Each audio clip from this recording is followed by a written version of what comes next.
E aí, turma, vamos lá para mais uma aula, né? Na última aula nós falamos, né, sobre o Extremo Oriente, falamos sobre a civilização indiana, uma civilização muito antiga, né, muito importante. E agora, outra civilização daquele período também, que é justamente a civilização chinesa, uma das mais antigas, né, e mais complexas do mundo, tá? Que hoje forma a maior população do mundo e tem o terceiro maior território em extensão. Então vamos falar agora sobre a civilização chinesa. Certo, meu povo? Chinesa come frango. Então vamos lá, falando sério, vamos falar sobre a civilização chinesa. Então, a China, a civilização chinesa formou-se próximo a dois rios, o Rio Amarelo e o Rio Azul. Em função disso, né, como ocorreu lá em função do Egito, lá no Rio Nilo, lá na Mesopotâmia, o Rio Tigre-Eufrates, lá na Índia, o rio Indo e Ganges. Na China, nós tivemos o rio Amarelo e o rio Azul, tá? E por isso, em função disso, a base da economia era a agricultura. Inclusive, as terras eram fertilizadas através do Loess, tá? Então, Loess era o quê?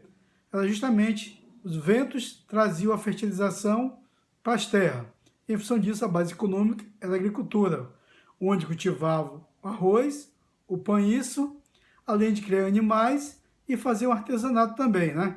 E também depois ficou muito conhecido justamente o artesanato de jade, tá? Então, foi isso aí o início da civilização chinesa. Bem, a China anterior ao Império tinha um grupo muito importante chamado mandarins, que eram homens sábios, homens letrados, que assumiu altos cargos, né, tinham grande poder, tanto na parte política como administrativa. Então, esses mandarins tinham grande poder aí. Vamos falar agora, no período anterior ao Império, a dinastia que se destacaram. Então, vamos falar de duas dinastias, a dinastia Shang e a dinastia Zhou ou Shu. Então, a dinastia Shang, também chamada de Yin, era organizada, governava rigidamente e socialmente estratificada. A aristocracia cuidava das artes militares, né? E também, no caso, nessa questão militar, eles se destacavam, porque eles tinham carros de combate puxados justamente por cavalo e tinham arma de bronze, né? Então foi bem importante isso aí. Também tinha uma escrita e, como eu já falei, usavam o bronze para fazer suas armas. Nessas lutas, eles fizeram a expansão do território chinês. Foi substituído pela dinastia Zhou ou Shu, que foi uma das mais antigas e uma das mais duradouras dinastias aí da China. Então, durante essa dinastia, predominou a escravidão por dívida, tecnologia da Era do Ferro, né? Ou seja, começaram a usar o ferro tanto na parte bélica como na parte da agricultura e tudo mais. Havia uma descentralização política, né? Onde senhores feudais, né, que seria o grande proprietário de terra, passaram a ter grande poder, às vezes até mais poder do que os governantes. Claro, na teoria, todas as terras eram do governante. As pessoas trabalhavam e pagavam impostos ao governo. Nesse período vai destacar-se também a filosofia, né, que é justamente as duas filosofias importantes que se destacaram na China, que foi o confucionismo, criado por Confúcio, e o taoísmo do Laozi.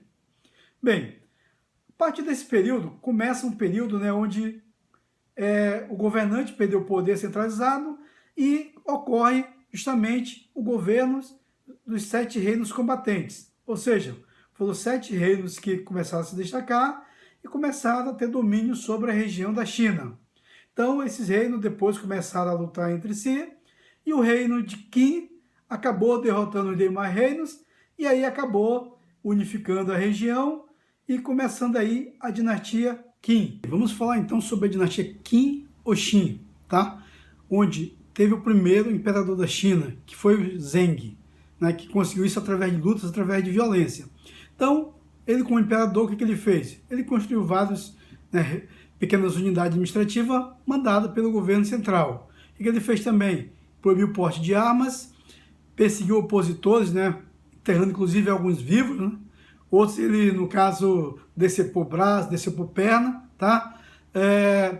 construiu palácios, estradas, fortificações, unificou a moeda e deu início, né, na construção da grande muralha da China, né, um dos patrimônios mundial da humanidade. Então começou justamente nesse governo.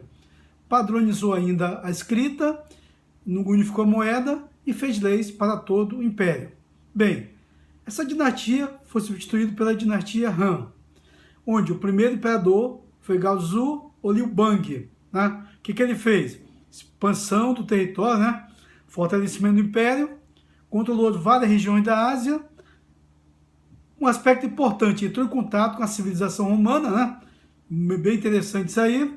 Consolidou a cultura chinesa. Maturidade e prosperidade econômica ocorreu nesse período. Grandes avanços tecnológicos e na ciência. Então é desse período que eles inventam, né? Criam a bússola, criam a pólvora, né? E outros instrumentos náuticos, né? Refinam a arte, né? A arquitetura, tudo isso aí. Nessa época também ele entra em contato com a Rota da Seda, uma rota muito importante para o comércio, que liga o Extremo Oriente à Europa Ocidental.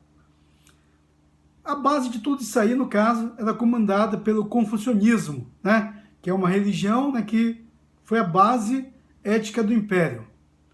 Vamos ver então algumas correntes filosóficas e religiosas desse período, que foi justamente o confucionismo e o taoísmo.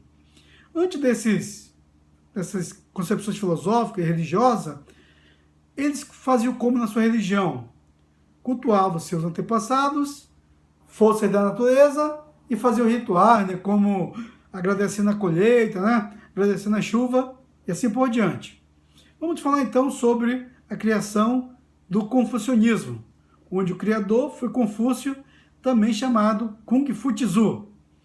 Quais as principais características do confucionismo? Ética e humanismo. Ele dizia que o dever de todo ser humano era cultivar a si mesmo e se aperfeiçoar moralmente, justamente para ter contato com outras pessoas.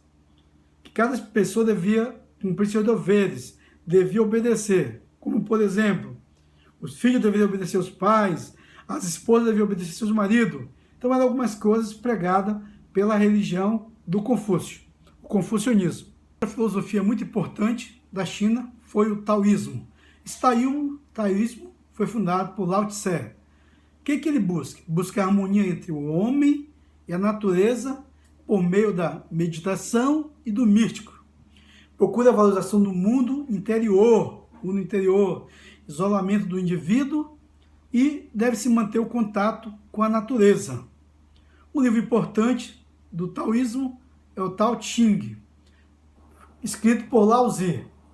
Bem, outra contribuição importante dos chineses foi justamente da medicina, a medicina da acupuntura, que é aquela através de agulhas colocadas no corpo humano, né, justamente para curar determinadas dores, determinadas doenças, certo? Para encerrar, a gente viu que a China, o país mais populoso do mundo, com uma população de mais de 1 bilhão de habitantes, né? Terceiro maior território do mundo, uma das maiores potências econômicas do mundo, forma de governo comunismo, mas que conseguiu todo esse avanço, toda a prosperidade, se abrindo ao capitalismo. Então, importante civilização chinesa.